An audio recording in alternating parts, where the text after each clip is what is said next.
Corsa di chiusura dal Savio, categoria G, ritirato Vanity Griff, sono 8, Urban Legend, Ultimo Sogno, Velocité Alter, Vittoria Caff, Vinicio Mail in prima fila, Uragano, Vincent Arrichene, Unitalia Golden in seconda, favori netti per Vinicio Mail numero 5, Gaetano Di Nardo in sediolo, macchina che accelera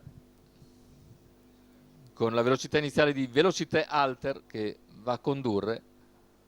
È rimasto subito lontano Vincent Arrichene, in ultima posizione Uragano, in mezzo alla pista Vinicio Mail che è il netto favorito e comincia la sua risalita ora, progredendo al largo con cautela.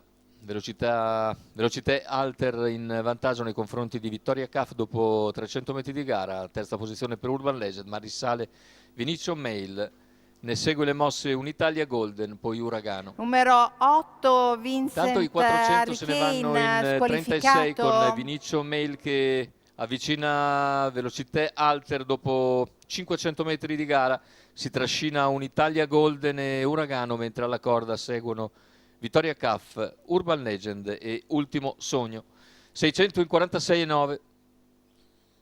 Davanti alle tribune in vantaggio Velocità Alter, al suo esterno agisce Vinicio Mail che non ha fretta, rimane lì con Unitalia Golden in schiena, poi Uragano, alla corda anche il numero 4 Vittoria Caff che precede Urban Legend e Ultimo Sogno, non cambia nulla tatticamente, 1-1-7 il passaggio agli 800, 14-8 davanti alle tribune, cominciato ad accelerare Velocità Alter ma rimane all'esterno Vinicio Mail che anzi ora comincia a prendere sotto tiro Velocité Alter, mentre Unitalia Golden segue in seconda pariglia con Vittoria Caff lungo la corda, più indietro Uragano, Urban Legend e Ultimo Sogno. Intanto 400 al palo, un Vinicio Mail che sbotta di galoppo,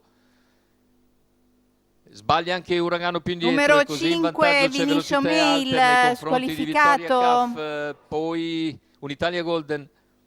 Completamento della piegata, ingresso in retta d'arrivo, ha spostato Vittoria Caff che va ora all'attacco di Velocité Alter che si difende nel finale, viene anche Unitalia Golden ma Velocité Alter non si lascia avvicinare, vince facile nei confronti di Vittoria Caff al terzo, Unitalia Golden.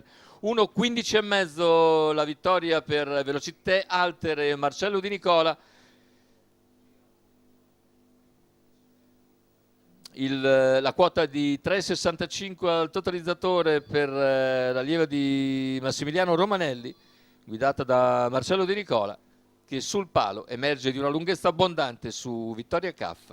Terzo posto per Unitalia Golden. È tutto per questo convegno dal Savio di Cesena. L'appuntamento è per domani sera con il Gran Premio Città di Cesena.